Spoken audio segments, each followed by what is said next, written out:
तो dear students, welcome to my channel. आज हम जो टॉपिक पढ़ने जा रहे हैं वो है कंट्रोल इंजीनियरिंग का टॉपिक, जिसका नाम है डेरिवेटिव कंट्रोलर। अब ये डेरिवेटिव कंट्रोलर टॉपिक पढ़ने के पहले ऐसा है कि कुछ चीज़ें आपको पहले से पता होनी चाहिए, क्योंकि अब डेरिवेशन स्टार्ट करना है। तो मैंने यहाँ पे एक राइट साइड में एक कॉलम बनाया रिवीजन करके। यहाँ पे मैंने वो चीज़ें लिख दी हैं जो आपको इसके लिए पहले से बननी चाहिए डेरिवेटिव कंट्रोलर का डेरिवेशन करने के लिए। तो सबसे पहली चीज़ है सेकेंड ऑर्डर कंट्रोल सिस्टम। जब भी मैं आपसे इस डेरिवेशन को करते समय बोलूँगा सेकेंड ऑर्डर कंट्रोल सिस्टम, तो आपके दिमाग में डायग्राम आना चाहिए जिसमें सेकेंड ऑर्डर कंट्रोल सिस्टम, जिसमें यूनिटी फीडबैक है। यूनिटी फीडबैक मतलब फीडबैक में 1 है और ये वैल्यू होती है omega N square S plus 2 zeta omega N, जहाँ पे ओमेगा एन आप लोग को पता होगा कहते हैं नेचुरल फ्रीक्वेंसी। और ये जो मैं एक्चुअल में जीटा का सिंबल कुछ इस तरीके का बनता है, पर मैं यहाँ ऐसे बना रहा हूँ। ये जीटा कहलाता है आपका डैम्पिंग फैक्टर। तो ये एक्सप्रेशन आपके ध्यान में होना चाहिए। अगर आप इसको सॉल्व करोगे, ट्रांसफर फंक्शन निकालोगे, ट्रांसफर फंक्शन यानी C S upon R S, तो इसकी वैल्यू आएगी omega N square S square plus 2 zeta omega N S plus omega N square. दूसरी चीज आपको इस डेरिवेशन के लिए याद होनी चाहिए, वो है study state error. Study state error का फॉर्मूला होता है E S S equals to limit S tends to 0 S into E S. ये ई एस क्या है? एरर सिग्नल का लाप्लास। एरर सिग्नल होगा, उसका लाप्लास लेंगे तो ये मिलेगा आपको ई एस। तीसरी चीज आपको ये ध्यान होनी चाहिए कि इस एरर सिग्नल ई एस की वैल्यू होती है R S into 1/1 plus G S H S. यहाँ बता दूं मैं एक बार, सी एस होता है आउटपुट आपका, आर एस होता है इनपुट और ई एस है एरर सिग्नल, जी एस है फॉरवर्ड पार्ट ट्रांसफर फंक्शन, आगे की तरफ फॉरवर्ड पार्ट ट्रांसफर फंक्शन, और एच एस है feedback part transfer function. Forward part transfer function और एच एस है आपका फीडबैक पार्ट ट्रांसफर फंक्शन। अब हम इस रिवीजन पार्ट से वापस आते हैं अपने डेरिवेशन पार्ट पे। डेरिवेशन पार्ट पे अगर आप ध्यान देंगे तो यहाँ पे एक कंट्रोलर है, ये जी एस और एच एस लगे हुए। अब ये कंट्रोलर अगर नहीं होता, 2 मिनट के लिए हम अज्यूम करें ये कंट्रोलर नहीं होता, तो ये वर्किंग कैसे होती? सिंपल, यहाँ से सिग्नल जाता, यहाँ से फीडबैक आता। अगर इस सिग्नल और इसमें कुछ एरर होता तो यहाँ एक एरर सिग्नल जनरेट होता। क्योंकि ये लाप्लास है तो इसको मैंने क्या लिख दिया है? E S. ई टी को मैंने डायरेक्ट लिख दिया ई एस।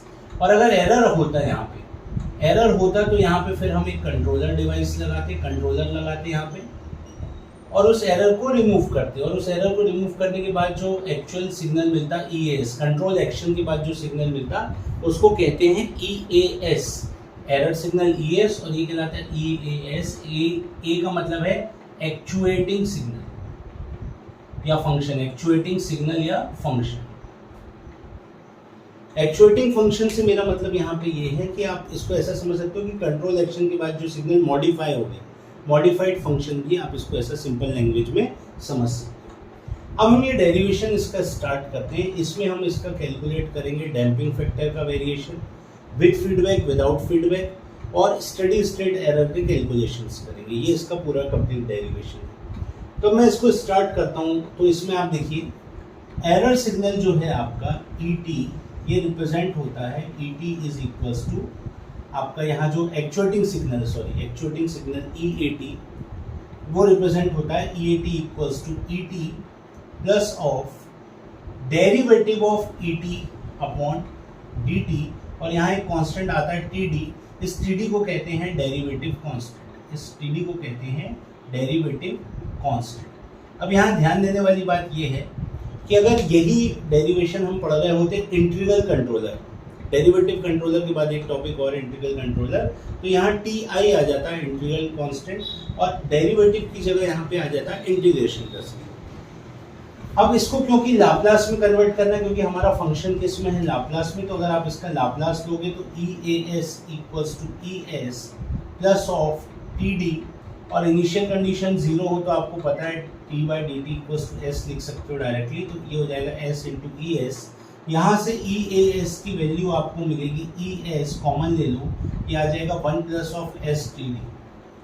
तो इस पोर्शन को अगर आप डायग्राम में उतारने की कोशिश करें हम, अब देखिए मेरे पास थोड़ा सा स्पेस कम है बोर्ड का, ये डायग्राम बना है, इसके बाद एक डायग्राम यहाँ मुझे नीचे बनाना चाहिए, पर मेरे पास जगह कम है, इसलिए मैं इसको यहीं पे सब्स्टिट्यूट कर रहा हूँ। अब देखिए कैसे सब्स्टिट्यूशन होगा। अब हम बात करेंगे second order control system second order control system with unity, ये ध्यान रखिएगा यूनिटी बोल रहा हूं, यूनिटी फीडबैक। इस चीज को हमको डायग्राम में रिप्रेजेंट करना है, second order control system with unity feedback. तो देखिए डायग्राम में क्या होगा, आपको नया डायग्राम बनाना है, मैं फ्रेश डायग्राम बनाना है आपको, मैं यहीं पे कर रहा हूँ। यहाँ पे EAS इक्वल्स टू कितना है 1 plus of STD into ES। तो यहाँ मैं कंट्रोलर की जगह यहाँ पे लिख दूंगा 1 प्लस ऑफ STD। आप देखिए वो चीज मैच कर रही है, EAS इक्वल्स टू कितना है बाहर मिल रहा है 1 प्लस STD इंटू ES।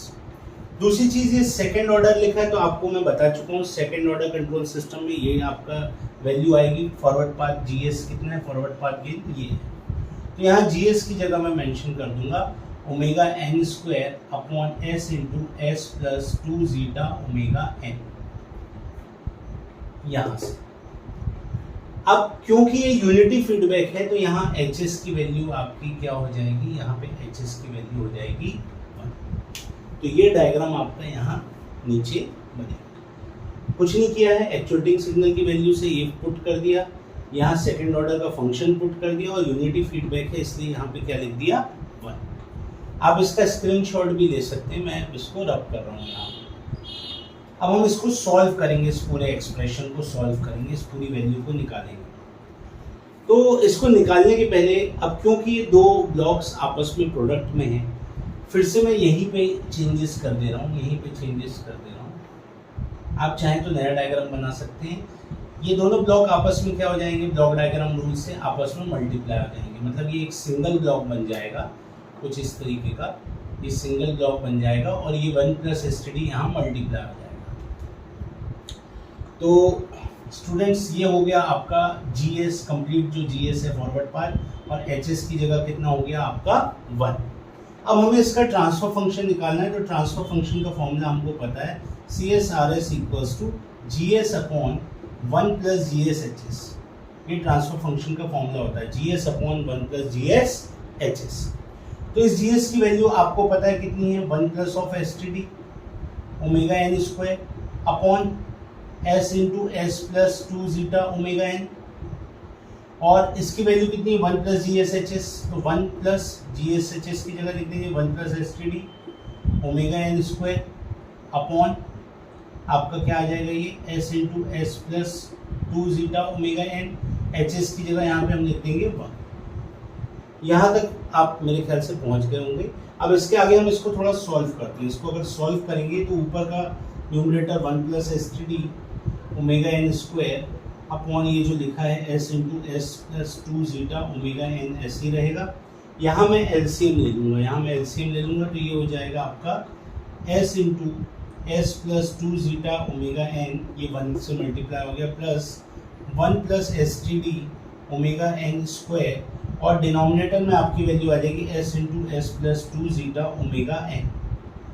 अब यहाँ पे ये और ये कैंसिल हो जाएंगे, यहाँ पे दोनों चीज़ें कैंसिल हो जाएंगी, तो आपकी टर्म बचेगी, थोड़ा शॉर्ट हो जाएगा 1 plus STD omega n square, और अपॉन में यहाँ पे आप मल्टीप्लाई कर दीजिए इसको, तो ये हो जाएगा S square plus 2 zeta omega n S, यहाँ मल्टीप्लाई हुआ, प्लस यहाँ भी मल्टीप्लाई कर दीजिए, तो ये हो जाएगा omega n square plus STD omega n square.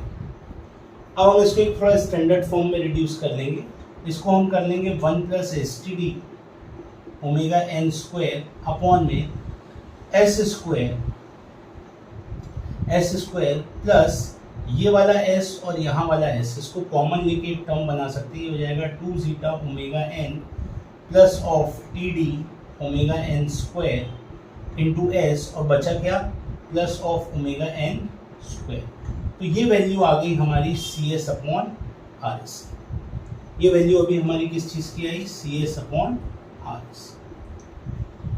अब इस CS अपॉन RS की वैल्यू को बेसिकली हम क्या कर रहे हैं, अब हम कंपेयर करेंगे इसको। क्यों कंपेयर करेंगे, हम उस सिस्टम से कंपेयर करेंगे जब कंट्रोलर नहीं था और जब डेरिवेटिव कंट्रोलर लगा दिया तो उससे क्या फ़र्क आया। तो जब कंट्रोलर नहीं था तो आपका ट्रांसफर फंक्शन मैंने आपको सेकंड ऑर्डर का पढ़ाया है, ये लिखा हुआ है omega n square S square plus 2 zeta omega n S plus omega n square. तो हम इससे कंपेयर करेंगे इस ट्रांसफर फंक्शन। और देखेंगे कि क्या चेंजेस होते हैं डेरिवेटिव कंट्रोलर लगाने से। आप बीच बीच में स्क्रीनशॉट ले सकते हैं, क्योंकि मुझे ये रब करना पड़ेगा, इतनी स्पेस नहीं है, तो मैं ये ऊपर का पोर्शन रब कर रहा हूँ, यहाँ पे ये पोर्शन में रब कर रहा हूँ।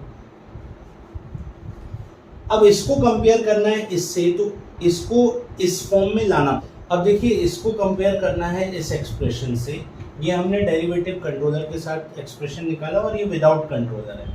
तो अब कंपेयर करने के लिए इसको मैं इसके स्टैंडर्ड फॉर्म में इसकी जैसा कंपेयर करने के लिए एक जैसा होना चाहिए ना, तो वैसा बनाता हूँ इसको। देखिए, ये हो जाएगा CS/RS equals to 1 plus STD numerator में जैसा था वैसे ही रहेगा, ओमेगा एन स्क्वायर अपॉन में एस स्क्वायर। यहाँ से मैं 2 ओमेगा एन कॉमन ले लूँगा। देखिए, 2 ओमेगा एन चाहिए, यहाँ पे मैं कॉमन ले लूँगा। जीटा से तो कंपेयर करना ही है, इसलिए उसको कॉमन लेने का मतलब नहीं है। तो ये हो जाएगा प्लस ऑफ 2 ओमेगा एन, यहाँ अंदर आएगा zeta plus TD omega N square में से एक ओमेगा एन बाहर आ गया, तो यहाँ सिर्फ ओमेगा एन रहेगा। अपॉन में क्या आ जाएगा, क्योंकि यहाँ 2 नहीं था तो नीचे 2, और जीटा अपने अंदर ही रखा, हाँ, तो जीटा में कोई फर्क नहीं आएगा। TD ओमेगा एन अपॉन 2, ये वैल्यू आ जाएगी zeta TD omega N upon 2 plus यहाँ पे ये S है, और यहाँ पे प्लस क्या हो जाएगा, ओमेगा एन स्क्वायर। अब अगर आप इसको कंपेयर करेंगे, मैं लिख दे रहा हूँ, compare with second order control system, transfer function of second order control system के साथ अगर आप कंपेयर करेंगे, यानी इस एक्सप्रेशन से, तो आप देखिए, आप वो एक्सप्रेशन नीचे लिख भी सकते हैं, CS/RS equals to omega N square upon S square plus 2 zeta omega N S plus omega N square. तो देखिए, डिनोमिनेटर में कंपेयर करेंगे तो 2 ओमेगा एन ये है। विदाउट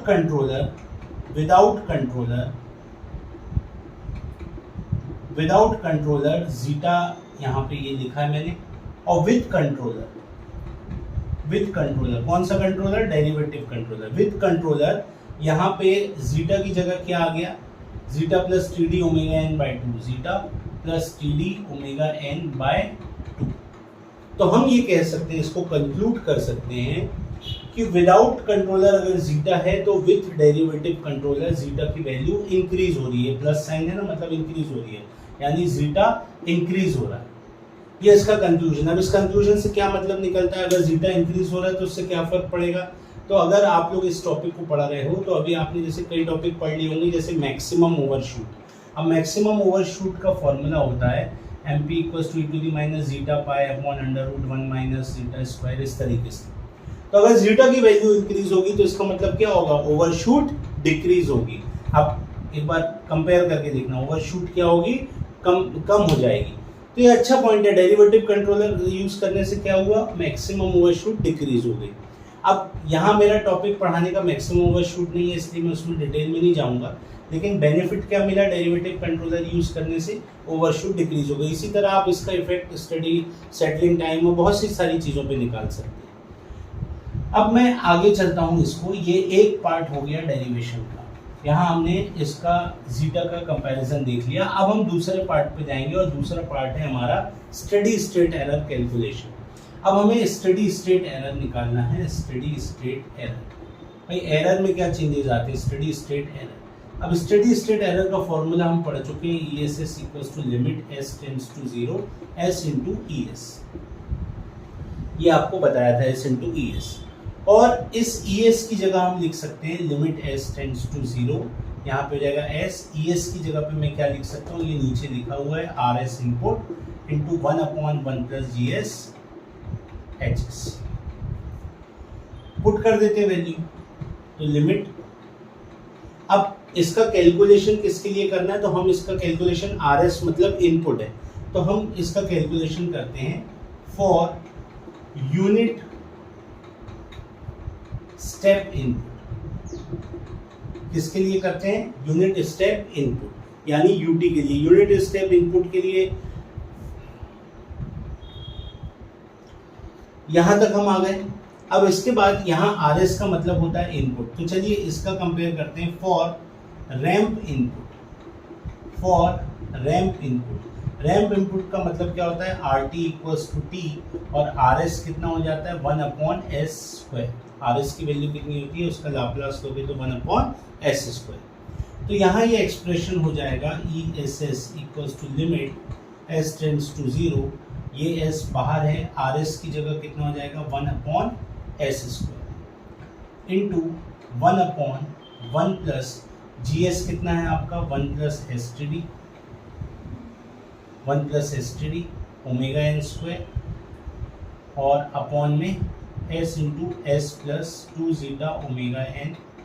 ये यहाँ से लिख रहा हूँ, जो हमारा डायग्राम था जी एस और एच एस कितना है 1। इस चीज़ की आपको लिमिट लेनी है, तो एक एस ये कैंसिल हो गए, तो स्टडी स्टेट एरर की वैल्यू आपकी यहाँ से निकाल सकते हो आप, एस टेंड्स टू 0 और ये हो जाएगा 1/s प्लस ये हो जाएगा 1/, यहाँ एलसीएम ले लें तो ये हो जाएगा s into S plus 2 zeta omega N, ठीक है, ये यहाँ आ गया, plus 1 plus S T D omega N square. और ये जो चीज़ है ये यहाँ पे एलसीएम लेने के बाद न्यूमरेटर में चली जाएगी, तो ये जाएगा s into S plus 2 zeta omega N. यहाँ तक ये इंटू का सिंबल है, यहाँ से हम ये कर सकते हैं, यहाँ से ये s और ये वाला s कैंसिल हो गया। तो अब आपका एक्सप्रेशन बचा लिमिट s टेंड्स टू 0, ये इस तरीके से। अब आपको करना क्या है, शॉर्ट में मैं बता दे रहा हूँ लिमिट के लिए, आपको क्या करना है s टेंड्स टू 0, तो जहाँ जहाँ s है वहाँ पे आप 0 सब्स्टिट्यूट कर दीजिए तो आपको वैल्यू मिल जाएगी। जहाँ जहाँ s है वहाँ पे आप 0 सब्स्टिट्यूट कर दीजिए, तो E S S equals to, यहाँ पे आप 0 सब्स्टिट्यूट करोगे तो न्यूमरेटर में कितना मिलेगा 2 जीटा ओमेगा एन, ये s 0 हो गया। यहाँ आप सब्स्टिट्यूट करोगे s 0 तो ये इसके साथ मल्टीप्लाई करेंगे तो ये पूरा 0 हो गया। यहाँ s को आप करोगे 0 तो ये हो जाएगा, यहाँ पे आपकी वैल्यू क्या हो जाएगी, ये 0 हो जाएगा, सिर्फ वैल्यू आपकी क्या बचेगी ओमेगा एन स्क्वायर। ये 1 के साथ भी होगा ना मल्टीप्लाई, ये वाला 0 हो गया तो ये ओमेगा एन स्क्वायर बस बचा, यहाँ से ओमेगा एन कैंसिल। तो study state error derivative controller को यूज करने से कितना आ रहा है 2 जीटा अपॉन ओमेगा एन, 2 जीटा अपॉन ओमेगा एन। तो डेरिवेटिव कंट्रोलर करने से हमने चेक किया, डेरिवेटिव कंट्रोलर यूज करने से जीटा की वैल्यू इंक्रीज होती है, कुछ फैक्टर्स डिक्रीज होते हैं, कुछ इंक्रीज होते हैं। Proper balancing, proper functioning of control system के लिए बैलेंस मेंटेन करना जरूरी है। इसी तरीके का डेरिवेशन अगर आप इंटीग्रल कंट्रोलर में करेंगे, वहाँ भी आप कंपेयर करेंगे, वहाँ भी आप स्टडी स्टेट एरर कैलकुलेट करेंगे। अगर इस टॉपिक से रिलेटेड आपको कहीं पे भी कोई डाउट है, कुछ प्रॉब्लम है, तो आप कमेंट बॉक्स में लिख सकते हैं, या आप कोई पर्टिकुलर टॉपिक पे वीडियो बनवाना चाहते हैं तो वो भी आप मुझे कमेंट बॉक्स में लिख के बता सकते हैं, तो हम उसके लिए भी नेक्स्ट वीडियो लेके आएंगे। तो ये स्टूडेंट्स पढ़िए इस टॉपिक को, इंटरेस्टिंग टॉपिक है, क्योंकि वीडियो एक लिमिट ड्यूरेशन का बन सकता है, इसलिए हमने बहुत थ्योरेटिकल और कंसेप्चुअल में मैं नहीं गया हूँ, सिर्फ डेरिवेशन पार्ट किया है।